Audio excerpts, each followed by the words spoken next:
So what do you guys think of 3.0? I am very excited about it. Yeah, me too, but those guys over there aren't. What's wrong with them? Oh, they're suffering from PBS, post-battalion syndrome.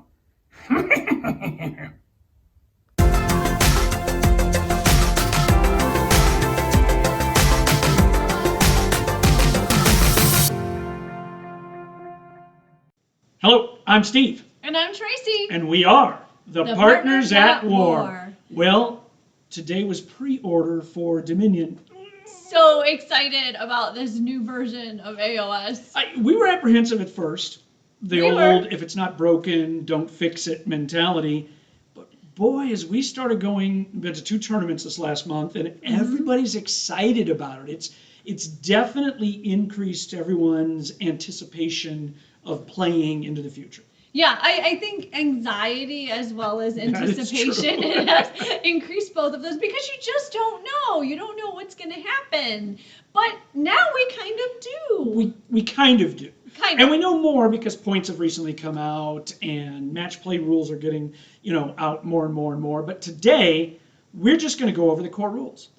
We thought we'd take a look at them, see how it's going to affect our armies, what we think is good and bad, any changes that we saw. Big time. What changes have we seen and how do we think that's going to impact the game? So we're going to use this method today, and I'm going to fire up a PDF with the core rules. We're going to go through it and see all the highlights that we've made. We both made highlights to say, hey, we think this is important or something else. And we're not in any way, disclaimer here, gonna say we've hit everything. No, we're right? definitely going to miss something in there. But I do think we've caught a couple things that I've not seen anyone else talk about also. Yeah. So I do think there might be a few things in here that people might be a little shocked to realize there's some changes in this game that are subtle, but they'll have a big impact in a game, especially in match play game. Yeah. All right, so let's just jump right into it. All right, the core rules. Yep, here we go. We're going to go through this document and we're going to stop at some of the parts we highlighted. We also took some notes. Also going to compare some of that to the old core rule book to see what some of the changes are. Yep. But you noticed one thing right away. I love the numbering system on these core rules. It is so nice to just reference. It's also nice as you're flipping through there, you know where you are, if something's before it or something's after where you are. So nice. It's already showed how valuable it is in some of the disagreements, arguments, whatever, confrontations sometimes that occur on Facebook when someone's been able to say no in rule 25.2.1 and everybody knows where to go. Right. And it's just thank you, GW. It's fantastic. Yes. But we're going to go through this as quickly as possible. Everything that hasn't changed, we're just going to kind of fly through to make this as short as can be. 1.2.2, removed from play. This is a subtle but major change. When any model that's removed from play now has either been slain, fleed, or due to lack of cohesion, which we know cohesion's a big thing in this in this version. Right. Yes, and it's already been a big discussion. Big discussion. But you're going to see later when we talk about battle shock and models that flee no longer count as being slain. Right, so I don't know if they'll FAQ that and say, oh, we didn't mean to make this big deal out of it. I think that was 100% intentional because that is absolutely going to impact pink horrors and their ability to split because they only split when they're slain. And now fleeing doesn't count as slain. It's going to be a big issue. I think if that is the case, if that's what they do, it's going to lead to a little bit of extra bookkeeping and gameplay. And we'll talk about that when we come to Rally. Yeah. Because that definitely, remember 1.2.2 when we come to Rally. Going on down, coherency has been drastically changed.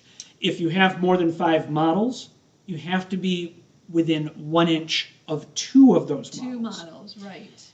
And one thing that's very important, you cannot make a move out of coherency. So in other words, if I have 6 Morrsar Guard, I can't decide. Do you have 6 Morrsar Guard? Might have happened. Or 6 Vanguard. Yes. in a new build. It might have happened. I can't choose to make all 6 of them line up to attack, knowing I might lose one, Right. and then I'm down to 5 and I'm in coherency. I cannot push them in that way because you cannot move models out of coherency. Right. You have to end a movement, You have to right? end a movement in coherency. Yeah. Now, you don't remove models that are out of coherency until the end of the turn, Yes. which it used to be the Yes. end of each phase. Yes. Now it's the end of the entire turn. So you'd have a chance with a pile-in to bring them back into coherency. A Star Drake breaks coherency by taking out Picking one in out the one, middle, and yeah. you haven't gone yet. Gone. Now maybe with a pile-in you can get them back in. Yeah. So that's some Because it used to be at nuance the that's end of different. each phase that you had to check that, and then you just lost the half of your unit or whatever Yes. part was out of coherence. Yeah. But you cannot make a move into a non-coherency position. For So the you unit. can't decide to, put your 20 ghouls around a big model, one against the other, and just assume, oh, well, it's okay for now, Yeah. and then Yep. I'll worry about it later. That it just can't happen. If you could wrap them all the way around in a circle, you're fine. Yeah, true. But if some of them die, Right. And you now pull what out, happens you're is you have to remove a model at a time until you get back to coherent, out. And in that situation, back to 5. back to 5. Yeah. And it could be a lot of them gone. Yeah. So that's the coherency major impact on the game. Probably the number one thing I've seen in the entire book on its impact to how we play. Well, okay, so let's talk about that. And that is, there will be a lot smaller units in the game simply because people are going to want to not get out of coherency. Correct. So units of 5 are great, but those units that come in 3s, you really have to say, do I want to take 6 when I'm only going to be able to get 4 in? Yep. Is that worth it? Yep. I don't know. It's not, we just talked about this, it's not worth me taking both of my 2 Vanguard units in a unit of 6 anymore. Right. Because I'm not really getting anything from that. And now I'm 1 not- inch range, right? 1 inch So range. They only have a can't reach. 1 inch range, so I can't even keep them back a little bit and Right, do get the in. 2 inch stretch. So I'll keep them in 2 units of 3. Some builds maybe there's a way that I'd put them into 6 if Right. I'm going to make them a hero with a flaming hand. But outside of that, the eels. Yes, you want to have 6 because of the electric shock, but by doing so, I might lose an attack on one of them. Yeah.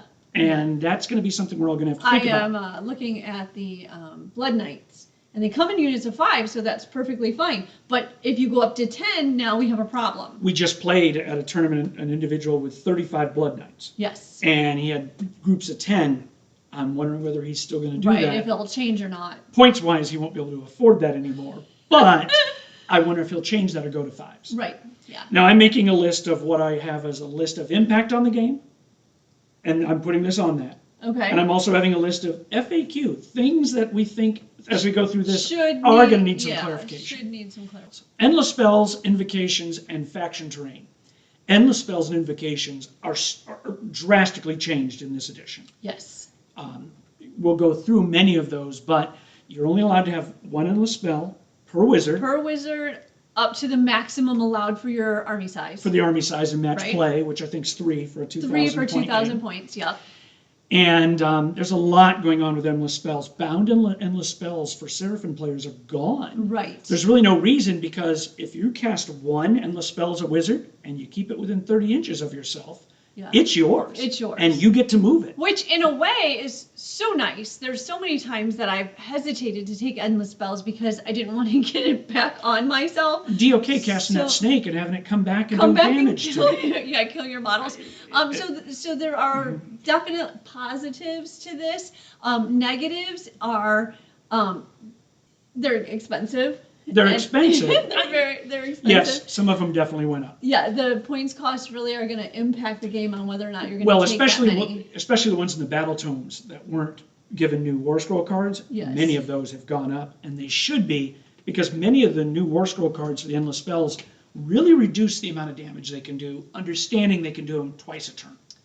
Right, except Twice a round, I'm sorry. Except one thing I am anxious to see how it plays out are the faction endless spells. So like that Triangle of Doom kind of deal. That's That horrible. That is going to be so much more effective, and it hasn't changed. Everyone's going to take that. That's Skaven. I mean, Right. well, everyone does anyway. But Right. Oh my gosh. So I'm just thinking the regular generic endless spells got so much more expensive, maybe a little less powerful, yet the faction ones, even if they got a little bit more expensive, they're still really powerful. They're still really powerful, and they're going to be more often in the game. The Slaves one, the Demon Riff and the Doom Sigil, they're even more powerful now relative to being endless spells, in my opinion, than they were in the past. Yeah. Because of how some of the other, the cogs, they went away with the new War Scroll card, if you've seen that. The changes. The changes. Made it different. The Geminids.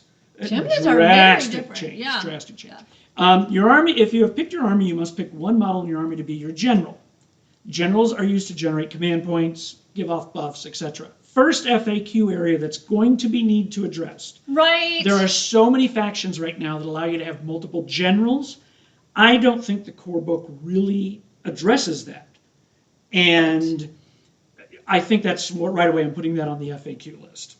Yeah, so if Marathi, for example, Marathi Kane, the small one, counts as a general, though she's not your general. So does that mean that if my counted general is off the table, I still get a command point? What does that mean? Correct. What does that mean for the game? So I think that's something that's going to have to be FAQ'd, is the whole generals aspect. Reikenor, the new Reikenor's Condemned to Procession and Night Haunt. Lady O can be a general, and that Reikenor can be a general, and then you get your one you can choose. Right. So vampires, Vikos or whatever, they can have like 5. Virkos Dynasty, generals. They can several, I haven't gotten to 5 yet, but I'd like to work that out. I think you could. I think it's at least in the rules. I have 3 right now. Yeah. I would just like to know what do they mean to impact for that? Is it just that they get the 18-inch range of a general for when they're giving commands? Is it that they get the command points? Yeah, we don't know. What does that mean? Dice roll modifiers, I want to highlight that this did not change. But the sidebar here is so critically important. Okay. This is the big thing that impacts so many armies. However. And that is your, what is it? However, yeah. However. Some dice rolls, such as hit and wound rolls, will specify that the roll cannot be modified by more than +1 or -1. When this is the case, add up all the modifiers that apply, and if the total is more than +1 or -1, treat it as either being +1 or -1. So you get to do the math on all those for kind of a gross analysis. Right. But the net analysis is only a +1 or a -1 on hit and wounds. We'll see saves are different. Now, I love this in the big picture. I love the +1, -1, that's it. I do think we're going to come into a little math application issues mid-game where we're trying to say, okay, well, that's +1 and that's -1, but this was 2. I don't think so, because you would have done the math. Become an issue. Because you'd done the math in the old game anyway. You'd have said, I'm +2 to hit and you're -1 or whatever. You'd have done the math anyway. All it is now is max you can get +1 or -1.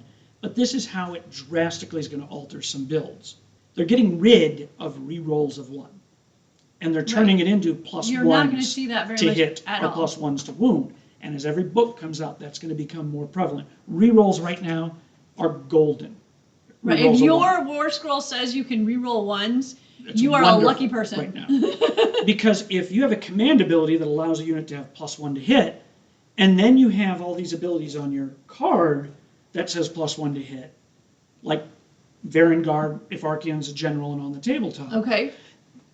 They double dip, and you can't get the benefit of both. I think that there's going to be a lot of lost abilities that if you're not really critical in how you're making your army, you're going to be double dipping in some areas and not maximizing your benefits. It's going to definitely, when you're sitting down to your hero phase and you're saying, okay, you're going to get +1 to hit, and you're going to get the spell that says you get +1 to hit, and you're going to get the command ability that you're going to have to be very judicious with how you... Yep. It's going to take a lot more thinking than saying, I'm going to beef up this one unit and send it in, because there's kind of a cap on how much you can beef up a unit. And I think I like that overall. I do too. I do. It's another step towards making a more diverse playing army for every player. Right. I think that one big, huge hit thing you've got going on is going to be nerfed a little bit. And your best builds are going to be ones that can spread that out. Yes. Yes, And- that can and- work effectively. Yep. And it's going to take a good general, too, right? Yes. To really general your playing field as opposed to just, well, I just have this super strong army or unit and it's just going to go out and wipe out everything. Abilities and phases. An ability may say that it's a start of the combat phase or an end of the combat phase. Anything else is called now during the combat phase. All right, fair And enough. you can use your during the combat phase whenever you wish, In any order. in any order. Right. Simultaneous effects. There are two abilities that have the effects that occur at the exact same time. The player whose turn it is gets to apply all their effects first, and then the other player gets to apply all theirs. Okay. All right? And if they're contradictory effects, the last effect applied is the one that lasts, or that remains. Okay. Okay? That all sounds very similar to what we had in the past, except for one big difference. What's that? Strike first and strike last have been removed from this whole section and put into their own section, as shown on the sidebar in section 12.4. Okay. And that's fantastic, because that was the most confusing and sometimes frustrating aspect near the end of 2.0. Yeah, they started adding that in late in 2.0, and it seemed like it kind of one person got it, and then another person got it, and then another person, and then suddenly you had all of these people who were, well, I go first. No, I go first. And there was this confusion that the one that goes last is the one that takes precedence. So I charge your Khorne Bloodthirster with Durthu, Right, and you have a strike first, and I have a stomp. right. And I stomp you, so you go last, and mine went first because it was my turn, but now it's your turn and yours goes first and the last effect goes. There was this confusion of, so on my turn, are you ignoring that strike last because you got to apply it last? There was a lot of these confusing situations. Yeah. They did clear up the ambiguity of this by taking those away and putting them in their own section. So then they don't conflict with each other, this Correct. Rule and that rule. Now- They're going to be their own rules now. Tracy's asked before, can I give an example of these contradictory effects and all that? And I can't. I really can't right now. So we don't know for sure how this is going to apply, but they've really cleared up at least the combat side of it. Triggering effects, huge one. Major change. I'm actually going to put that down on a major impact. Triggering. And that is, what? Yeah, I know. Yes. I know. And that is that you cannot have two effects triggered by the same die roll. Yes. Okay? If you have on a 6 to hit, it explodes into 2 hits. 2 hits. And for some ability or something you've given on a 6 to hit, it does a mortal wound. Yes. You don't get to do the mortal wound and then roll the other hit anymore. Right. So you You have have to to pick choose. Yes. one of those two. Choose wisely. Choose one. That's major. It is major. It is. There are a lot of times you're in a game and you feel like people can double dip on things like that, Absolutely. and that is gone. That is no more. You must choose your effect. And again, this goes back to as you are distributing your bonuses to or your benefits in the hero phase, you need to think about You need it to ahead think. of time. Now, I want to very clearly show that in this it says if 2 or more effects are triggered by the same roll. Yes. So if an action triggers 2 effects, in other words, if you have 2 effects that allow you to do something at the end of an opponent's charge, you can still do them both Right. because they were not triggered due to a roll. Or if you have a roll that lets you do something and an ability that lets you do something, you can do both of those. We just had a discussion about Yeah. that in a build I'm doing with Slaves and Varangard. 6 Circle allows them to get +1 to damage when they charge. Yep. And if I have the Mark of Nurgle on them, when they roll 6s, they can do +1 damage. That's +1 damage, turning their 1 to a 3. They both get to be applied. One is by the action of a charge, and one is by a dice roll. Right. Those are not... And there's no max on damage. And there's no max. Just the hit and wound roll. Good point. Didn't think about Yeah. that. If there was a modifier, damage can only be modified by +1. Right, but it's then not. It would have, but it's not. Yeah. It's not. As of now, Don't give GW any more ideas. no, because I want my Vanguard to do 3 damage when they charge. Shooting or fighting more than once. Oh, this is important. Yes. This is important. And this is one of the very first things I thought of when we went over this. However, the effect of an ability cannot allow a unit to shoot or fight more than twice in the same phase. Right. There could be a situation with Feast Day and maybe with something else that you could make like somebody attack 3 times. Okay. You no longer can do that. Moving on down.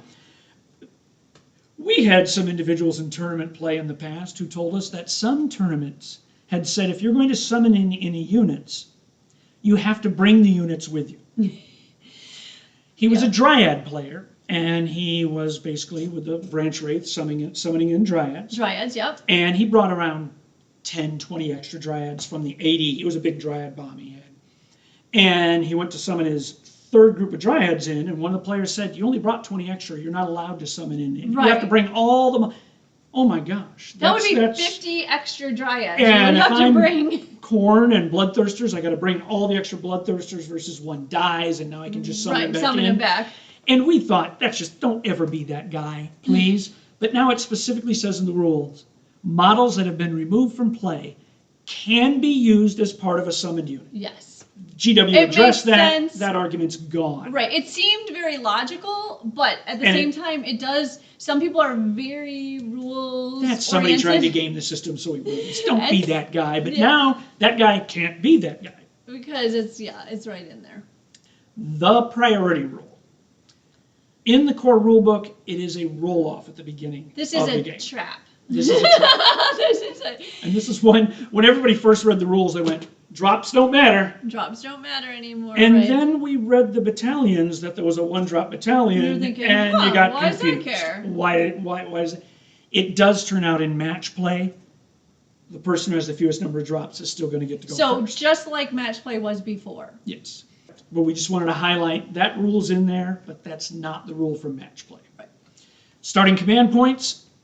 Command points, total mind-blowing. I'm putting that down on the impact. That was it's going to be a huge impact. As DOK player, I bought the 1 because I would want to shoot in my hero phase. Can't buy command points anymore. Can't buy them. But then I would just always have that 1 to save a unit, that 1 to save a unit, that 1 to save a unit, and that would be all you got. I'm so looking forward to having command points. First turn person gets 1 command point. The person who goes second in a turn gets 2. Anything to help promote people making the choice to go second, I love. Right. Blades Edged, any of those. I think it's great to have the strategic decision, do I want to go second right now? I think that really helps promote the strategy aspect of the game. Yep. And if your general is still on the battlefield, you get an extra command point. Right. That gets back to the question, is it only your 1 general, or if you have 4 generals, if any of them are on the field, do you still get that extra command point? Right. We don't know. That's definitely in the FAQ Because list. this one just says if your general is on the battlefield. It doesn't say a general, but it also doesn't say your chosen general. Correct. So just general. Using command abilities, love this change. Oh yeah, it's going to make it so much fun for some Except units. I am going to put in the FAQ, what exactly is a unit champion? Because unit champions can issue commands to their own unit. We're all thinking it's if you have a leader gets +1 attack or something like that. One of the models in the unit is the leader, kind of deal. And we're thinking that's it, but just want to be sure about +1 for the leader. +1 for the leader. Heroes can issue commands to units within 12 inches of them. Generals can issue commands within 18 inches of them, though both those are holy. But here's the big one. Totems can issue commands. It really to units. Drives up the value of your totem Blood models. Secretors, War Shrines. Avatar of Cain. Avatar of Cain is a totem. Yeah. Fire Slayers have their totem. Yep.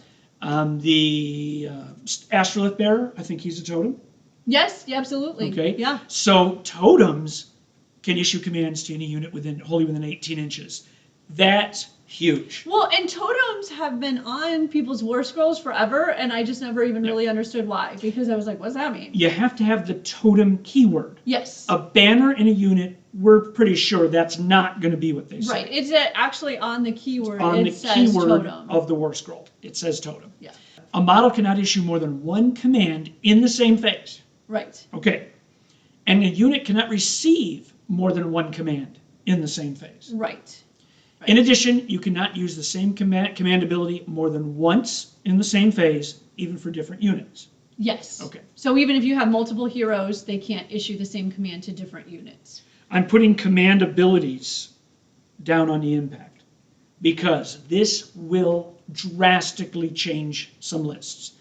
The Achillean King list with the with Ideneth, where he stores up all the command points and goes into turn 3 high tide and spends all 3 or 4 command points to have 3 units increase their attacks by 1 for each command point. So each of them has 4 extra attacks. Yes. You know, Morsor Guard crazy. with 6 attacks apiece at 3/3, -2/2, hitting on a charge. That's why IDK comes in and just decimates armies in that 3rd turn.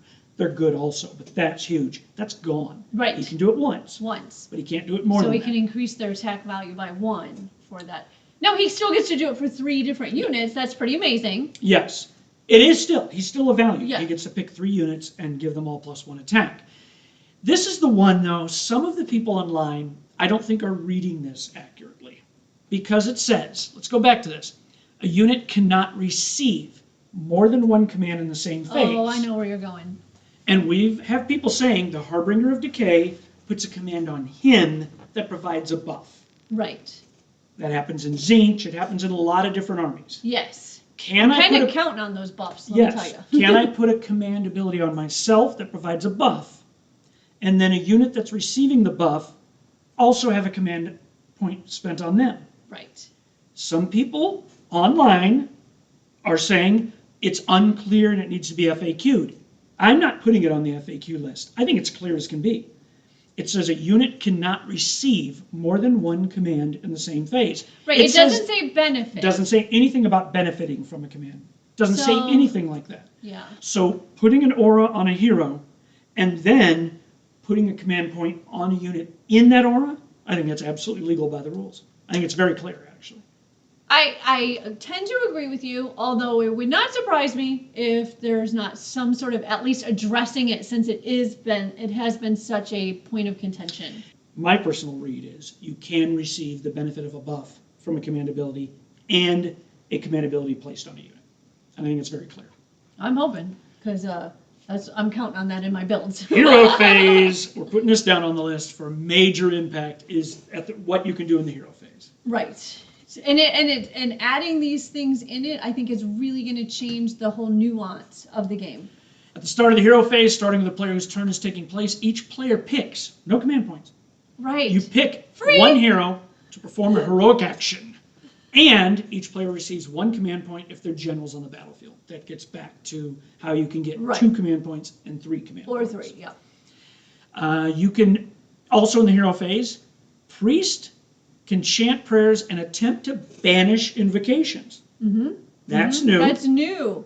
Priests were kind of a separate animal Yep. in this game, and suddenly they've been pulled into the whole rule system. And they had this part of, I have all priests, I don't get to get rid of your endless spells or unbind. Right, but we can't do anything But about your nobody prayers. can do about your prayer, Right. your invocation or your judgments or whatever it is you put out Yes, there. we're just stuck with them. Now, but both can attempt to dispel endless spells. Both priests and wizards. And wizards, yes. So you're playing Fire Slayers, you only have priests, they put out an endless spell, your priest can attempt to dispel the endless Yes, spell. yes. And that is huge. Yeah. They can't unbind. Priests cannot unbind. Right, But they and can dispel endless spells. it takes a priest, though, to get rid of an invocation. Yes, it does. Yeah. So there's a little So it doesn't kind of go- a benefit for the priest. I was going to Doesn't say, go it both doesn't ways. go both ways there. Heroic actions. Well, your first opportunity, heroic leadership. You have a chance to get an extra command point, Which is great. which is great, especially if you've got multiple heroes and you can't do the other heroic actions because Right. they're taken up or some of them don't apply. Hey, try to get an extra command point. And if your general's not on the battlefield, you get +2 to the roll. To your and roll. it's a 4+. Yes. Once again, we don't know if that means your chosen general or any general. Any general. Heroic willpower. Pick 1 friendly hero that's not a wizard. That hero can attempt to unbind 1 spell in that phase as if they were a wizard. Which is so nice for those non-wizarding armies. Yep. Your Fire Slayers, your Khorne. A lot of times they were just sitting there like, I can't do Absolutely, anything. You know? absolutely. So, And always was with Khorne, who's the anti-wizard, anti-magic army. If you didn't have Wrath with his +2 or some of the other guys with an Unbind, a regular Gore Pilgrims was left hanging. Now one of the heroes can say, no. Khorne says no. Khorne says, take your spell and never mind. Yes, exactly. They can also attempt to dispel one endless spell in that phase, as if they were a wizard. Good. And that's fantastic. Their finest hour, pick one friendly hero and add +1 to that hero's wound rolls and +1 to their save rolls. You cannot pick the same hero more than once in a battle. Right. Huge. It is huge. It really is. Now, the one thing I do want to say about these is you only get to pick one each turn. Correct. You only get to pick one. Right. It started the hero phase, one hero to perform. And that's my hero phase and your hero phase. Yes. So you only get to pick one. So that's great that you want to buff up your hero, but the other ones are there as well. But where I really see this coming into play is if you're playing in against a shooty army and it's turn 1 and they get to go first. Okay. I've got a hero that's critical to my... Which is probably a target. That's a target. I can say I'm spending it right now. Finest hour, I'm giving +1 to save to that hero. I see that happening a lot. You got this big target, you're against a shooty guy, they're going first, spend this right away and give yourself +1 to save. True. I think that's potentially huge. And if your hero is in cover, you can still give it to him, and there'll be +2 to save to battle rend. Right. We're going to find out later. We haven't said that yet. Save as a maximum of net +1. Right. No limit on the negative. Of course. Maximum net. It'd be best to be able to get into combat and get spend both. it, and I get both. Yeah. But I could see first turn this being huge. Heroic recovery, just chance to heal some wounds. Yeah, and the thing here is that it's against bravery. So suddenly hero bravery becomes a thing. Yes. Yes, if you're not that brave, you might not be able to get this. You might be able to... That's lore also. Yeah, it is. When I played Gloomspite, though, that would have... You don't have those ultra brave heroes or things that... Yeah. Rally. You can use this command ability at the start of the hero phase. The unit that receives the command must be more than 3 inches from all enemy units. You can't be in combat. Okay. Roll 1 dice for each slain model in that unit. Right. For each 6, you can return 1 slain model to that unit. You're going to have to keep track. Did your models flee? Did they leave due to cohesion? Or were they slain? Because you only get to do a dice roll for the ones that were slain. Which is why I think they made such a distinction earlier, was because they're saying slain is different than running. Absolutely. Or losing for cohesion. Yeah. So if I have 10 Marauders and 4 of them died and 2 of them ran, and I have 4 left on the table, I have to only, I can only roll the 4 dice, which are for the 4 who died. Yeah. The 2 ran cannot come back. There's some math hammer that's going to have to take place with that. What this does with pinks, no one has any idea. Yeah. With pink horrors, no one has any idea yet, and that is absolutely going to have to be FAQ addressed. Absolutely. And we're not talking about whether they flee or not. Not even outside of that. No, slain model. So if I slay 20 brimstone, yes. Do I get to roll 20 dice? And return all those back as pinks that were slain? Right. There's going to be a... Yeah. I think the easy fix to that is that you only get to do the ones that were originally in the unit. Yeah. So if you had 10 pinks and 6 died, you would only get to roll 6 dice on this. And for every 6 a pink comes back. Not all the blues and not all the brimstones. But they're definitely going to have to address that. Yeah. Movement phase, huge change. It really is. And very well written. Well written. You could do a normal move, a run, or a retreat. No confusion. You cannot run when you retreat. It clearly even says that in the sidebar. It sure does. But if you could run and charge and retreat and charge, which you used to be able to do. There were stacks that would happen, and they still exist in the game. You used to be able to retreat and then run while you retreat. And then charge. But totally separates those moves, and that's huge. Other than that, movement's pretty similar, except when you get to using command points. Major change at the double. Okay. You no longer get to fish for 6s. You have to spend the command point before you make the roll. Once again, no more fishing for 6s. Yeah. Well, that was kind of a nice benefit. It was before. a wonderful benefit we all used. Yeah. You ran for run on all of them first, and then if you needed that 6, you played it. Now that you have more command points, that's critical to use. But once again, you can't use it more than once a phase. I'd have so many command points in my 80k build that I couldn't spend on anything. If I needed to get them to get across the board, I'd just say 6, 6, 6, and there's 3 eels going 20 inches. Right. You Can't do that anymore. Only one of them. Right. And you have to do it before the roll. Wow. Redeploy. So I kind of love this. Oh, I love it. I love the redeploy. This is in the movement phase. You can use this command ability in the enemy movement phase after an enemy unit finishes a normal move, run, or retreat. Okay. All 3. The unit that receives the command must be within 9 inches of that enemy unit that moved. That moved, right? And more than 3 inches from all other enemy units. Yes. So you can't get out of combat with this. You make a d6 move with the unit that receives the command, but must finish the move more than 3 inches from all enemy units. Yes. And you cannot shoot later that turn. Hello, this is Steve here with an audio interruption. If you use redeploy in your opponent's turn after they move, you will not be able to use Unleash Hell or do something like the Sisters of Overwatch later in that opponent's turn. So you can't reposition a unit using redeploy to get a better shot opportunity later in your opponent's turn. There are so many. I took some notes on this. No more fishing for 6s on the one. The other one was after a retreat. It's an interesting dynamic that, let's say a unit that has a 6-inch pile-in and eligible to fight. Like Sisters of Slaughter. Like Sisters of Slaughter and DOK. Okay. And they're in combat with another unit. And the other unit decides to retreat. All right. To get out of combat. I'm leaving. I'm out. I'm leaving. I'm out. I want to secure an objective or something like that. They leave. The sisters can then use this to move up within 6 inches. They can't get within 3. Right. But they can get within 6. But they can stay within that 6-inch bubble. And now they're still eligible to fight. You can also use it to move closer to an objective, to get more bodies on an objective. Yes. And you can also use it to back away to make the charge more difficult. And one of the nice things here, sometimes you accidentally leave a hero kind of with his bottom hanging out. Yeah.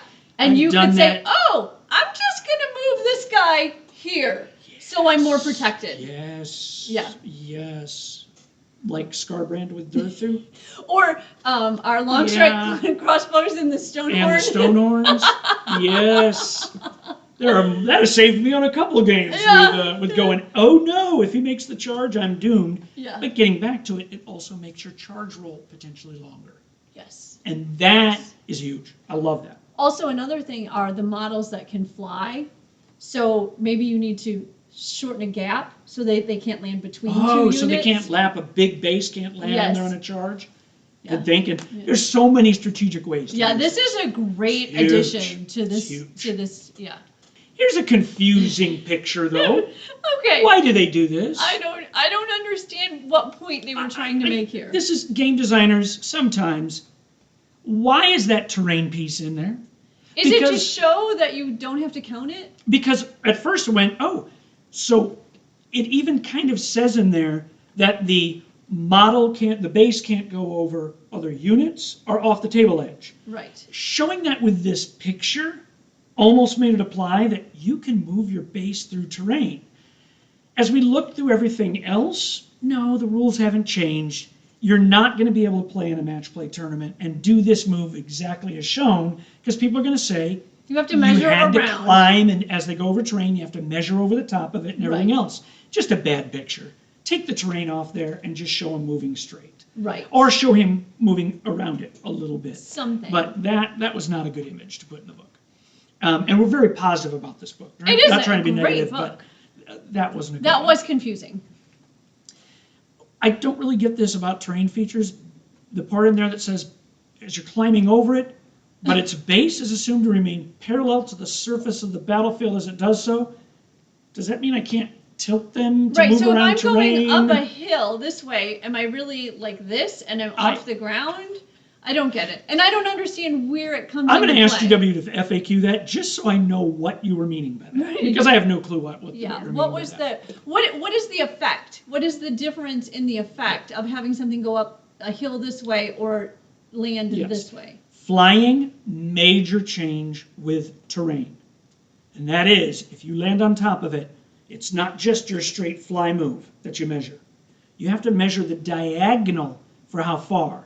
So if there's a 4-story building and you want to fly up and you're right outside of it, it's no more, oh, I'm just measuring 6 inches over and landing on top of something 12 inches tall. Right. You actually have to measure the diagonal. Now you can fly through it to land on the other side, and it's exactly as it used to be. Okay. And ignore the terrain. So only if you're going to land on terrain. If you're going to land on terrain and you're flying, you have to measure the diagonal now. Shooting phase, okay. Big change. In the past, in shooting, you did not have to choose to shoot at all. Okay? Okay. And I you choose often not to don't shoot. want to. If I'm going to make a charge, I don't want to shoot and kill some models, and then you take away the closest models And make my charge. and make my charge more difficult. Yeah, longer. Sure. So that was a common in that stage. But in the 2.0, if you shot, you had to shoot with all of the models. Okay. You no longer need to. Oh. It says in here, in the shooting phase, you can pick a friendly unit and shoot with it. When you shoot with a unit, you make a shooting attack with each model in the unit until you have shot with all the models you want to. You want to shoot with. Okay? Yeah. Therefore, I could say, I'd like to do 6 wounds to that beast, but I don't want to kill it. Okay. So I can lessen the amount of shots I'm going to do into something and have the others not shoot. Very situational. I would assume, yeah, you declare that ahead of time. Oh yeah, you have to declare Right. everything in the beginning. Right, but You can say I've got 10 Bloodstalker shots with their mortal wounds and 2 shots apiece. Man, if I kill that, I'm not going to be able to get this charge to get in on an objective. So I'm going to have 4 of them shoot at you because I know they probably. I still want to soften you up. I want to soften you up a little bit, and bracket you maybe. Maybe. But yeah. I don't want to kill you. There's situations. That's a big change in the shooting. And it is contradictory to the combat phase where you have to use all of your weapons. Correct. And right over here, clearly on the sidebar, when shooting with a unit, you do not have to shoot with all the models in the unit if you do not want to. That's a subtle but somewhat big change. Very situationally. Lookout Sir, major change. My cauldrons aren't in love with this one. Her Cauldron in the past still got Lookout Sir with your 12 wounds. 13 wounds. 13 wounds. But it was not a monster. Or a War Machine. Or a war machine. Now, so I got Lookout Sir. Hero with more than 10 wounds, no more Lookout Sir. Yeah. So those 9 wound heroes become very valuable. Charge phase command abilities. Big one, change, Unleash Hell. And this is your Overwatch, for those of you who know 40K or you've played against Sisters of the Watch. After an enemy unit finishes a charge move, the unit that receives the command must be within 9 inches of the enemy unit and more than 3 inches from all other enemy units. And the unit that receives the command can shoot in that phase at -1. And it does not have to be the unit that was charged. The unit that receives the command can shoot in that phase, but when it does so, you must subtract -1 from hit rolls for its attacks, and it can only target that unit that made the charge move. Right. No, I'm saying the unit that's shooting does not have to be the unit that was charged. Oh, correct. Absolutely. Yes. So if you're behind, we thought about this, you have Yes. an Eternal Guard with Sisters of the Watch behind. Yes. And you charge the Eternal Guard. Yeah. The Sisters of Watch can then shoot. Right, over. even though they were not the unit that was charged, Correct. they can still shoot. Correct. Combat phase piling in, major change. Yes, huge. You have to pile in and be closer to the nearest enemy unit, not model. As close. As close. Yes. As close. That's a major change. It is, because you just have to do that. No, you can't move that one, but you can move this one, but you can't move that one. Oh my gosh, such a mess. Yep. Major change. Makes the game easier and allows some more flexibility in how I'm piling in and who can I can pile more around this unit and get weapons to attack somebody else. It really is For gonna- objectives too. for I can't tell you objectives how also. many times Yes. you have a big monster in the way, right? The objectives behind them, but there's a couple people that you can't leave kind of deal, and then you can't get around to the objective. This is awesome. Strike first and strike last. It's very similar to the other rules section, except this one big difference that I love. If you have both strike first on you and strike last on you, in other words, you're the bloodthirster that comes in that can strike first and Durthu stomps you. You have both. They just cancel, and you go right into the queue with all the others into the regular combat. Right, normal combat. That is clearing up ambiguity. Thank you, GW. Yeah, that was a wonderful rule. Shooting attacks. Here's what I'm going to say is maybe the most subtle rule change that many people won't catch in this one. Oh, no, I caught this one. Okay. But a lot of people didn't realize it existed in 2.0. In 2.0, when I choose a unit to shoot, the individual models in the unit must be within range of the target unit, and the target unit must be visible. They didn't both have to happen at the exact same time. Oh, I'm sorry. This was not the one I was This was not the one you were Yes. thinking of. No. So what it is, we have this in one of our battle reports, Yes. where the pink horrors are shooting into your FEC. And most of the FEC are in a wood, and the pink horrors can't see them. But way on the back end of the wood, way outside of the pink horrors' range, there's a couple models sticking out. The unit was within range of the pink horrors and visible. You could see some of the models in the unit. Therefore, the pink horrors could shoot at them. Now, the range must be measured to the closest visible enemy model. Yeah. It is subtle, but it really is impactful. Very rarely did you ever see that applied. Yeah. But now, I think it's to highlight, especially for your competitive players, they'll know this. But yeah, you have to have the nearest visible enemy model Be within range.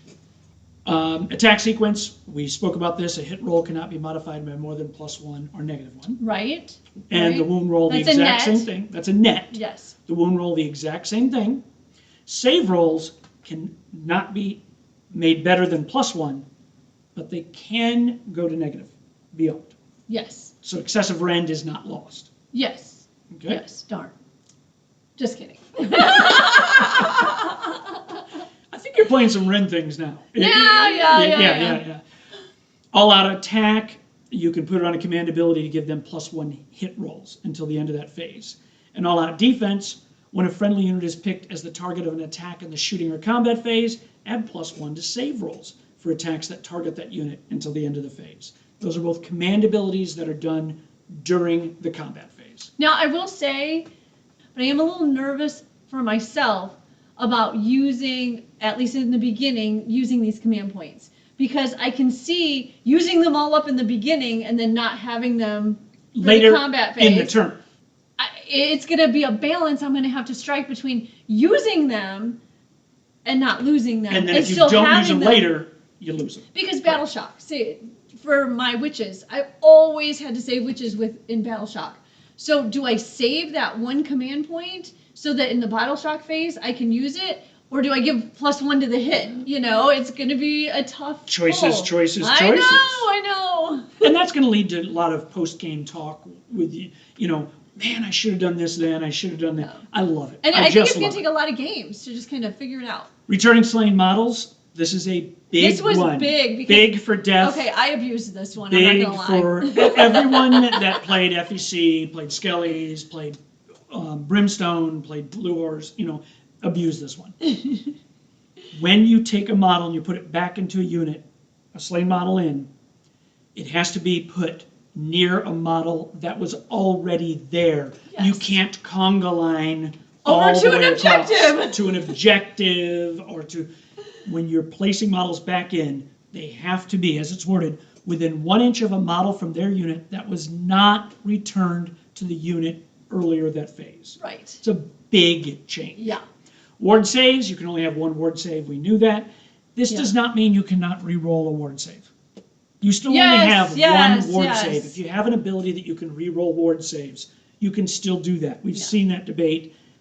It's Blessing- still 1 ward save. Blessing of Cain, when I use that on daughters, everybody says, you can't re-roll that. And I'm like, it's a re-roll, it's not a second not a ward, second ward save. So, yeah. Once again, battle shock test, we kind of talked about that. The model in the unit must flee. No longer counts as being slain. Slain. And that's a big difference. A friendly unit is not coherent at the end of a turn. You must remove models in the unit from play one at a time until it becomes coherent. Yes. Which will be, for the most part, back down to 5 models. Yeah. That can be Or, huge. I mean, maybe if you have a big blob, it might just be the few guys on Oh the yeah, outside. you're right. Yeah. If there's only a couple on the outside, just remove Right. them until the rest are. Yeah. Correct, good point.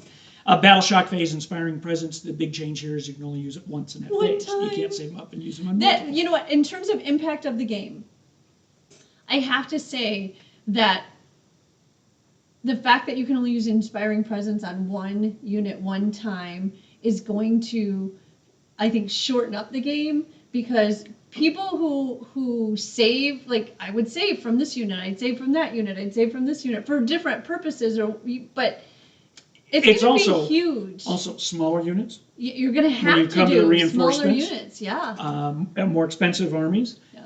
games are going to be a lot quicker. I think so. I really do. And that's great. If you're a tournament player especially, it's great because how many games, I know when you play, you got a large army, you'd sometimes get into turn 2. Or I was getting into 4 most games. Yes, over and the sometimes, last month. in a good portion of my games, especially if I'm playing against somebody who has a lot of models as well, Turn 2? it's turn 3, turn Turn 2, 3 at a max, yeah. Big new change to terrain, behind terrain. This is going to allow walls and things like that to come This into is play. the one that I was like, I oh. love this one. Oh. You can be not just on terrain from the past to get cover, but behind terrain. The target unit is more than 3 inches from the attacking unit. In other words, if you charge up on the other side of the wall, they no longer get the cover. Okay. They must be within 1 inch of the terrain feature, and it is impossible for the attacker to draw a straight line from the closest model from what they're attacking to them without going over the terrain, basically, without going over the wall. But it's going to allow walls to be something on a tabletop. Right. I love that. I think it's great. No cover if you have a wound characteristic of 10 or more. There's new defensible terrain, large and very large terrain that we can get into. We're not going to get into it, but large and very large terrain rules. Brand new to the game. We didn't have in the past. Wildwood has definitely changed. It's a 3-inch now, not 1 inch. Right. That it has to pass over a wildwood to Or block line of visibility. sight, yep. And if you have 10 or more wounds, it doesn't block line of sight. Garrisons, we've seen, other than your Seraphim garrison thing, which I'm seeing over that, the Realm Shaper engine, we never see garrisonable terrain at a tournament. I've never run into or at a it. match play. Yeah. I hope it does start happening. I think the rules are neat. They're in here. We're not going to go over those, though, in the interest of time. Objective markers. Here's something, I don't even know if this was in 2.0. Did you know this? If an objective is placed on the border between 2 territories, it's considered to be within both of them. For all those objectives that say if you take an objective within your opponent's territory, once on the border count. That's kind of... So the, I think that's new because, because before, and I don't know that for sure, but we went to a tournament that played that, and we had the auxiliary objective that if you have more objectives in your opponent's territory, and we didn't play that was the case. It might have been in the rules, and nobody knew that, but it's in here. Yes. Contesting objectives, monsters, 5 models. Yep. Which is so good because that has always made me angry. Yep. And if you have 5 or more wounds, but you're not a monster, you count as 2 models. 2 models. Kurnoth Hunters, Varengard. The ogres already did that. By their battle tome. Right, yeah. Terrain control, it's there's some battle plans are going to come out where you have to control a piece of terrain. That's 3 inches from the terrain, not 6 inches as objective markers. Oh, okay. Okay. Miscasts. Oh! Snake eyes. Boom. It blows up on you. On an unmodified casting roll of 2, the spell is miscast. The spell is not successfully cast. The caster suffers D3 mortals, and the caster cannot attempt to cast any more spells at hero phase. Oh my gosh. Can you imagine Nagash rolling Snake Eyes on his first spell? Wow. Yeah. So I hope he has a reroll in there somewhere. Yes. Unbinding stays at 30 inches. Arcane Bolt and Mystic Shield have been dropped to 12 inches range. Right, but Arcane Bolt changed in other ways as well. Arcane Bolt, you can cast it, fire yourself up with energy, and then you can use it in any one phase before your next hero phase, including your opponent's next turn, if you don't get the back-to-back. Oh, yeah, but would you want to hold on to it and risk that? I don't know, but you I'd can. be like Battle Shock face, bam, bam, bam, bam. So, what this can do, this is the Nagash who can cast Arcane Bolt As many umpteen times, up to the number of spells he can cast. Then if you're within 3 inches, it's D3 mortal wounds. Nagash can cast Arcane Bolt on himself 8 times, pop up into combat, and do 8d3 mortal wounds. Right before it's even started. Before the combat phase is even started. Here's one for you, and one Wow. for you, and one for you. It's like Oprah with Arcane Bolts. Mystic Shield, +1 to save rolls now. Right. Once again, they're Instead getting of, away from yep, the re-rolling re-rolling ones. ones. Let's go. Endless spells. 1. You can move models across or through endless spells, as if it's not there. Which you couldn't do before. Couldn't do before. Yes. You just can't finish a model's move on them. You can even end up within 3 inches. Yes. That's huge. People used to use endless spells to block off lanes. You can't do that anymore. Okay. That's huge. Dispelling endless spells. Each player can attempt to dispel 1 endless spell with each friendly wizard or priest. Wizard attempts to dispel an endless spell. They attempt to cast or unbind 1 fewer spell in the hero phase. Right, exactly so you're as still before. using up one of yours, yeah. If a priest attempts to dispel an endless spell, they can chant 1 fewer prayer, which they can only chant 1. Right? That's So a rule now. that's a rule now. 1 prayer. The same player cannot attempt to dispel the same endless spell more than once per phase, and if it's dispelled, it cannot be recast that same phase. That phase. That's huge. Yeah. So you can't put something out there, it's no longer good, like the comet. Oh, get rid of the comment. Yep. Cast it again. Say, okay, well, I'm Yep. going to bring the comet back, and now I'm going to cast it again. Yep. You can't do that anymore. Also, each wizard can only summon 1 endless spell. I think that was in the previous 2.0, but it is highlighted right here. And they own it then, or they control it That's when we get into the control aspect. Predatory endless spells. They're moved at the end of each hero phase. Here's a little nuance in here also, though. And I can't necessarily think of a situation where this would have a big impact, but it's good to remember. Any player that has an ability that is used at the end of the hero phase must be done after the predatory endless spells are used. Okay. So if on my war scroll I had at the end of the hero phase I can heal, Okay. and I had 1 wound left, and somebody said, oh no, I'm going to run an endless spell in there, hit you for the 1 wound, and you're dead. The predatory endless spells come off before your end of the hero phase abilities. It's a neat little rule in there. Before moving predatory endless spells, you must first determine which are controlled and which are wild. So controlled is within a certain range? 30 inches. 30 inches. 30 okay. inches. So if I cast the predatory endless spell and I Uh-huh. stay within 30 inches, I'm going to stay in control of it. A wizard can control 1 predatory endless spell per hero phase. So let's say he's cast more than 1. Okay. Different hero phases. Different hero phases. He casts one. He has to then pick casts which another he one. is controlling. The player whose turn is taking place moves all of the predatory endless spells controlled by friendly wizards. You don't alternate. Oh. Moves all of them. Their opponent then does the same. Once all controlled predatory endless spells have been moved, the players alternate picking 1 wild predatory endless spell to move, starting with the player whose turn is taking place. Okay. Fair enough, right? I do all of mine, you do all yours, and then anything that's wild, I pick one, then you pick one, then I Correct. pick one, then you pick one. Gotcha. A player must pick a wild predatory endless spell to move if they're eligible to do so. In other words, I planted one right between all your units. Yeah, you can't choose not You to can't move choose not to that. move it and not have it move over units if that's its impact. When a player picks a predatory endless spell to move, they are considered to be the commanding player of that predatory endless spell until the start of the next hero phase. Gotcha. That's going to get a little bit of confusion. We almost need to have tokens that say who controls which one. Yeah. Like X-Wing Well, has these 2 tokens that match each other, and you could put I them doubt on. there's really going to be that many on the table, and I doubt many of them are going to go wild, but maybe. Play Tzeentch, they're going to be all over the place. Priests. Each friendly priest can only chant 1 prayer. 1. 1. No matter how many are on their war scroll or a lore. On the chart or yeah. invocations. Yeah. That's huge. Daughter's already kind of received that FAQ. Yeah, the last FAQ made that happen. Corn, I'd be able to, with a slaughter priest, be able to do 3. The 1 on the war scroll, the 1 off the chart, and then a judgment. Right. You can't do all that now. There's No. only 1, and that's huge. They also, though, there's generic priest, chants, bless, and smite. Which is awesome. Which is awesome. Yeah, that is nice. IDK, that priest prayer is the worst thing in the game. It's horrible. Well, and sometimes you can't do it. Sometimes you don't have an enemy unit within so many inches, or you don't have a... So this gives you a nice option. That's almost like a command ability. These Well, two. it's like the Arcane Bolt Yes. and the Mystic Yep. Shield. It gives you those kinds of things. So they're trying to boost up priest, and that's good. Yeah. You cannot chant the same prayer more than once in the same hero phase, even with different priests. And Divine Wrath, you roll a 1 mortal wound. Yeah, you get a mortal wound. Prayers, your blessed prayer, value of 4 on a die 6, and a range of 12. Yeah. Until the start of your next hero phase, you got a ward 6+. on a Nice. unit. That's can't, not bad. Can't beat that. And Smite, range of 48 inches.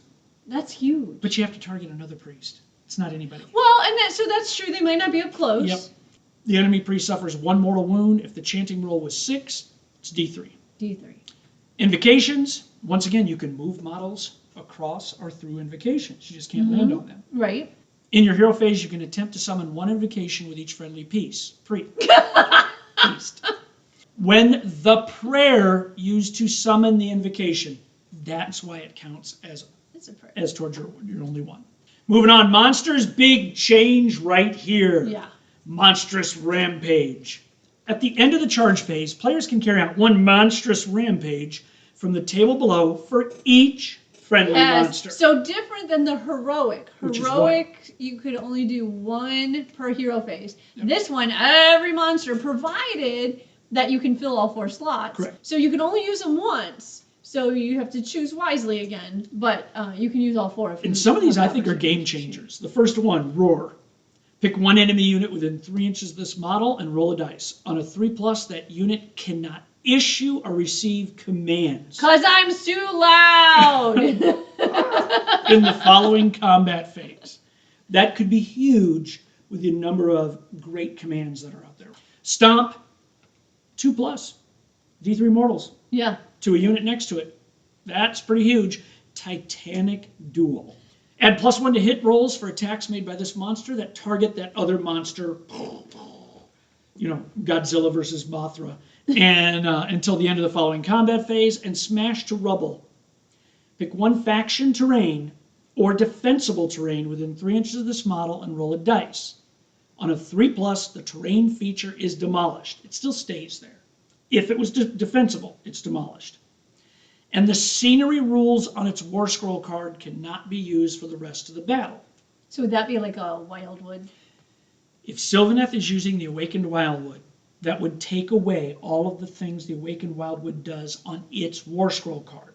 Okay. But Dryads on their War Scroll card still are +1 to save or -1 to hit. I forget, one of the two, if they're within range of a Wildwood. Okay. That would still happen. Right, because that's not on the Wildwood's War Scroll card. That's It's on the Dryad's. Dryad's War Okay. Scroll card. And it didn't say it's no longer an Awakened Wildwood. It just says the scenery rules are gone. So it doesn't impact the abilities on War Scroll cards of units that are impacted by terrain. It just takes away, like, the Idoneth Deepkin boats would no longer do damage a D3 to enemy models in the hero phase or give provide you the buff. Yeah, The 6 or the inch buff. 6+ ward save, right? Correct. Yeah. Correct. Champions, I put on here a little note. What exactly are champions? I don't want to rehash that. We went over that earlier. Abilities. Endless Spell and Invocation War Scrolls include abilities that apply to that Endless Spell or Invocation. The effect of Endless Spell and Invocation abilities are not the same as the effects of spells or prayers. Therefore, abilities that allow a unit to ignore the effects of spells or prayers will not work on them. I'm going to give you an example, because they do right here. For example, an artifact of power that allows the bearer to ignore the effects of spells will not allow them to ignore the effects of endless spells. Okay, they're 2 separate things. They're 2 separate things. Yeah. Varangard have that shield that has a 5+ ignore spells and endless spells. Okay. Some abilities clearly state both. If it's just a ward save versus spells and an endless spell hits you, you don't get the ward save. Okay, makes sense. Subtle rule, but it's a rule that is good to highlight. Unit size. Major change in the game. No longer is there a minimum and a maximum. It's So- all just a minimum. Yes, so you don't get a discount. No discount No discounts. anymore. They're really promoting small units.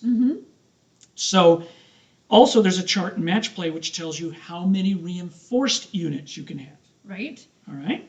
2,000 points is 4. 4. 4. So if I want to take my unit of Thralls and I have a Tidecaster build, all my Reavers and Thralls are battle line. Yes? Okay, I think Thralls were anyway, but they're both battle line. And I take that battle line, I want to go from 10 to 20, that's 1 reinforcement Yes. of the 4. If I did that with another unit of Thralls, I would have used 2. Yes. An example of this would be skeletons. Uh-huh. People want a large block of skeletons. Sure we do. They start with 10. Yep. You go to 30, you've used 2 reinforcement. Right. And you can only reinforce twice. That's the maximum you can reinforce. And you can only reinforce twice if they're battle line. If they're battle line. Yep. Okay? Yep. That's all clearly written in here. So Soul you're Blight. so you're playing Soul Blight. Uh-huh. You can have 2 units of 30 skellies. Every other unit in the game in a 2,000 point game must be at minimal size. Yes. So- Because you've used your 4 Because you've used your 4 reinforcement reinforcement points. points. You will no longer see units of 9 Kurnots. Nope. They are not, They're not battle battle line, line. so you cannot double reinforce them. Nope. And yes, that makes a difference between the swords and the sides. Now, I don't think you'll ever see 6 swords anyway, because the cohesion rule, they can't go to the side. Yeah. And they only have a 1 1 inch inch attack. reach. Yep. So, And huge so- bases. And huge bases. But if you're playing IDK with a Tidecaster to flip tides, you can't put 9 eels. Right, because because they're they're not not battle battle line. line with that particular Gonna have general. a big change on a lot of builds. Yeah. A major change. Yeah. Storm Fiends, without being Clan Scryer and Battle Line, are limited to 6. Yep. And they Thank went goodness. Up, they went up in price. They went up in price so much nobody's going above them anyway. A little confusing on the side here, the sidebar. This is earlier I said there's one area they have to FAQ, Okay. and this is one. During a battle, if a unit is at its maximum unit size, no further models can be added to it, and any that would be added are removed from play. How does this impact a unit of 10 pink orbs when they split and they get larger and larger and larger? Technically, you have more models in that unit. You're than getting you to did. more models than the maximum size. Yes. 10 turns into 20 blues, turns into 20 brims. Yep. You're definitely getting over what would be the limit of 30. Right. But they did also say, like, summoning doesn't count for a maximum. In that you can, Slanesh can summon 30 demonettes. They're battle Off their line. chart, but this is a unit that was on there. You're not summoning. They're splitting. Totally Oh. different thing. Okay. Ghoul or zombies. Zombies, yes. And they're killing and turning things into zombies. Yes. What if you have a massive horde of zombies and they're already at the maximum size? The War Scroll says you add them into the unit. This right here says you can't. Right. I think that's got to be FAQ'd. Okay. I yeah. definitely think it's Yeah, one of the more because confusing It parts. says it does not say on the zombie war scroll card that you can't go over your maximum. Correct. And it does imply that you could. That you could. Yes. But that says you can't. The answer there is don't do a triple size zombie unit. Okay, and they're 20 apiece, that's 60 zombies. If you keep it at 40, you're Who probably doesn't going to be want fine. 60 zombies? But it really impacts pink ores. Greatly impacts pink ores. Okay, conditional battlefield roles. This basically is just clarifying that if you are turned to battle line, like a Terrorgeist turns into battle line, Uh-huh. or Steganlon turns into battle line, Yep. it does not reduce your BM. They don't count Number as of a BM. BMS, yeah, So that's yeah. just, it's in here. Battalions. It says in the rules that you can use the War Scroll battalions from your battle tome and the new core battalions. Match play, of course, I think everyone knows now, you cannot use your battalions from your battle tomes. Right. It's only the core battalions. Which I love. I really, as much as I loved some of the battalions, I really like having the playing field a little bit more level. Because I do feel like there were those armies that just had these killer, Change host? yeah, something like that. Yeah. That had killer battalions. And then there were some armies who you would look through, you're searching and searching and searching for something to go with so that you can get the extra artifact and the extra command point, and there's nothing there. Skaven, Stormcast, Yeah. Old Legions. I didn't love the Nothing. Gloomspite ones. Quite honestly, Yeah. and if on IDK, if I go the Tidecaster route and I don't take the Achillean Core, the rest of them are horrible. Yeah. So yes, this gives everybody an option. Everybody and has the levels it. option to take I it. actually really like it. And it kicks out some of those really unbalanced ones. And they're free. Yes, they are So free. for those of you that have been playing Change Host and your points went up, you're not paying the 180 points or whatever a Change Host was on the Right. battalion anymore. Right. You're not wasting You points on actually the just battalion. gain You gain points. points Yeah. potentially. No, because they hammer you on everything else. But it helps ease that burden Offset. Yeah. and offset that. It offsets it. If you have the little slash line between two things, it's either or. That's Yep, a common pick one or the terminology. other. One drop. If you get the one drop deployment battalion, you have to drop them all at the same time. You do not And- have the option to split it up like happened in the old battalions. And if you don't get the one drop one, you don't have the option to put them down together. They have to be separate drops. Correct. The Yeah. only way you get the one drop is in this battle regiment battalion that you're regiment. seeing right here that has that, the 3 fists in the air, that is the one drop. I have to say, this was a really fun part of building an army. It was.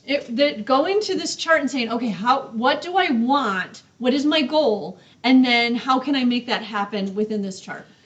Warlord right here, hopefully you can see my little mouse on there. That is a commander. Right. That can be any leader. Any leader. The small ones have to be leaders with less than 10 words. Right. Okay? But the one on the horse, I'm reading this, can be any leader. Any leader. And then these are all just generic units in this Units. Warlord Battalion. We'll go over the benefits in a minute. Over on the Grand Battery, you have war machines. Artilleries. Is it artillery or war Artillery. machines? Artillery. Yep. So not just war machines. Like the Battle Regiment, you can put in one monster or one artillery. Right. And then you get your benefit. It's going to be a debate. Are people going to take a lot of separate battalions or try to go to less drops? Well, originally be that huge. was my thought. I was like, oh, I want as many benefits as possible. And then when I built mine, I was like, no, I really just want the 2 drops. So I'm going to Arcane and Fort Varengard I can't fit in fit one. in that one, and that's But a I one can drop do right 2 there. of the battle regiments and do 2. But then I Aye. give up some of the benefits. And then it goes over the benefits you can get. One drop deployment. Expert, once per battle, 1 unit from the battalion can receive all-out attack or all-out defense without spending a command point. Magnificent, when you pick enhancements for your army, you pick 1 extra enhancement. Right. This is getting that extra artifact.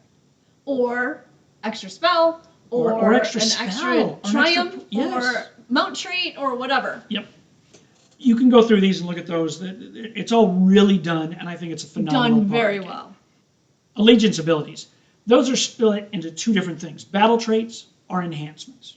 Okay. Battle traits would be those things that you get from the book that, everybody gets. IDK gets their chart. Right. Low tide, flood tide, high tide. DOK gets the 6 word save. Correct. And, yeah. And then the enhancements, of course, are broken into command traits, artifacts of power, spell lores, prayer scriptures, mount traits, triumphs, and sometimes a unique enhancement.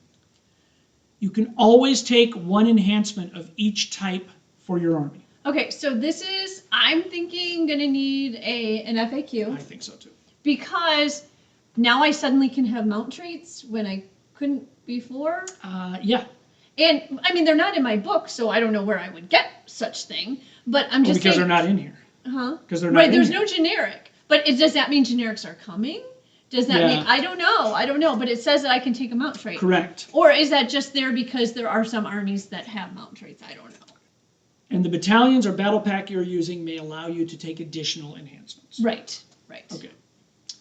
Command traits, you get 1 command trait and you put it on your general that's a hero. And it has to be your general. And it can't go unnamed. Yes. Remember that. Right. Can't be You- unique. You can't, enhancement restrictions. Enhancements cannot be given to unique units or allied units. Right.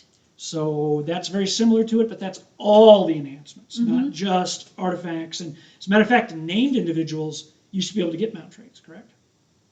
They couldn't get an Yes, artifact yes. or they couldn't get a command trait. Right. But now they cannot get any.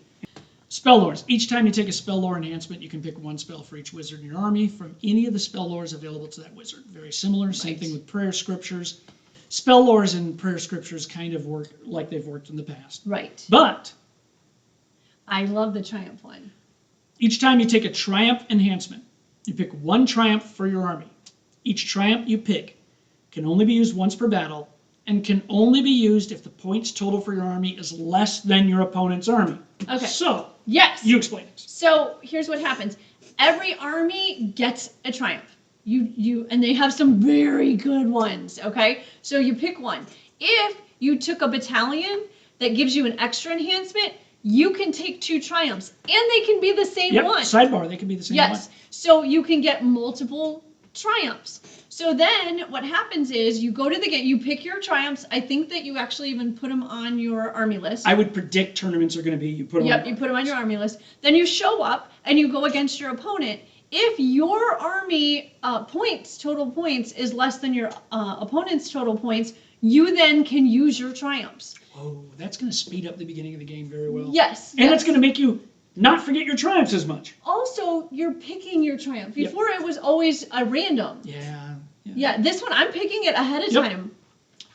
So let's look at the universal enhancements. We're not going to go through them all. There's some really good ones here. There And are these, some cool ones. there's some people who have horrendous command traits. And being able to pick Yes. from this command traits is great. And it's a good list. It's not like a junk list. Artifacts for IDK were not that good. And being able to just say, I got a ward save of 5+. It's is a beautiful great. thing, yeah. Host of the Everchosen, there's actually no artifacts in the Host of the Everchosen section. So if I throw a Chaos Sorcerer Lord into there, and I can pick one artifact, I can throw him a ward save of 5+ now. Yep. So it's really going to allow some flexibility. Universal spells, Flaming Weapon. Not to talk too much Oh my gosh. about You're gonna Slaves to give out. Darkness. You're gonna give away your. I'm going to give away my... Yeah.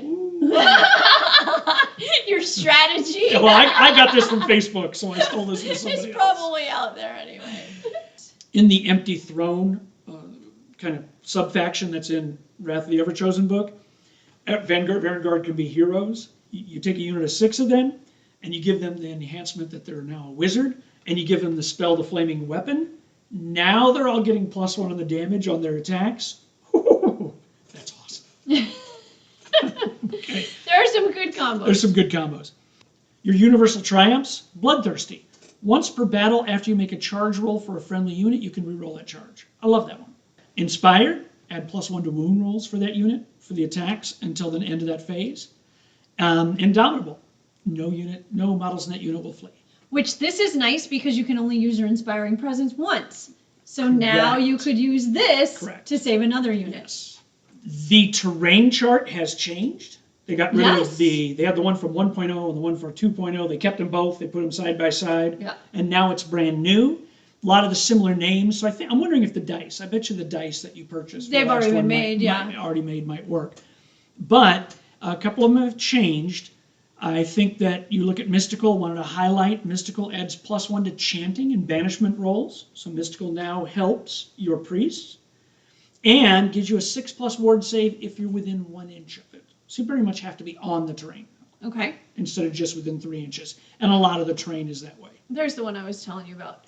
The Sinister, wholly within 1 inch of a terrain feature. So you have to be pretty much using it as cover Right. to have the adverse impact Of the sinister. bravery, yes. Okay.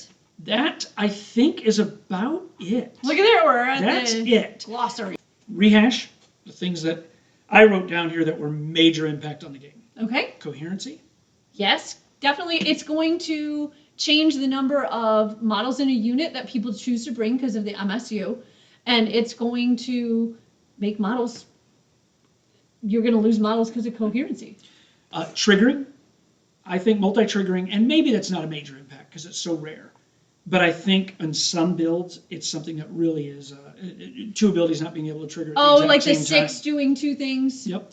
The command point aspect of this game is absolutely huge. It's, yes, completely changed. Total change. Yeah. Maybe nothing will impact the game more than limiting it to 1 command ability in a turn. Yeah. There are some list builds that are completely based around You do handing this to them out, this person, handing this them to that person, that to that out. person. Yep. The hero ability at the beginning of the hero phase. Yeah. The monstrous ability. Yep. And your command structure, your unit structure of your minimals and your reinforcements. Yeah, that was totally Those are different. I love it. drastic But I changes. love every one of those. Every one of those I love. FAQ issues we think that still need to be addressed. Multiple generals.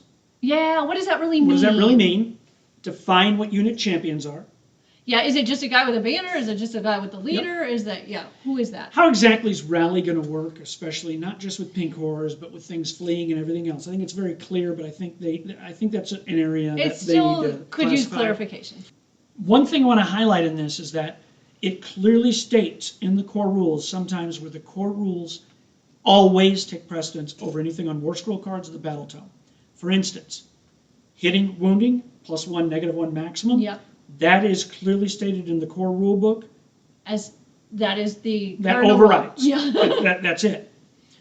Something else, though, when we talk about can a unique character take a spell, it says, like in the Sylvaneth, that all wizards can take something from the Sylvaneth spell lore. Right. So that is, Ilariel's still going to be able to take a spell. Okay. Archaon's still going to be able to take a spell from the Chaos book. I question whether Archaon can take one of the new enhanced spells, because he can't take that enhancement. Okay, that might be what they mean, but that needs to be clarified. But it does need to be clarified. That needs to be kind of clarified. That's kind of as written right now, and I think most people would interpret that way, but that's the way it needs to be clarified. Well, we hope that helped at all with this. Absolutely. And not only that, just talking about it kind of reinforces all of the changes, because we're going to dig into a game tomorrow, right? Potentially. Yeah, try a game under the new rules, and not filming it. We're going to play a couple practice have ones to first before we figure jump it all into out. that. But it's just kind of reinforces it in your head. The more you hear it, the more you talk about it. It helped us already. Just Yes, having this time to talk absolutely. again makes everything more clear. And with that, we hope you enjoyed that. We hope you're excited about 3.0. We hope you got in on the Dominion sale, and you're going to get your box. Hey, and speaking of that, on a personal note, could you hit like and subscribe? I would really appreciate that, because it seems like we're the only YouTubers who didn't get a free box of Dominion, and apparently it's because we don't have enough subscribers. So this is my plea.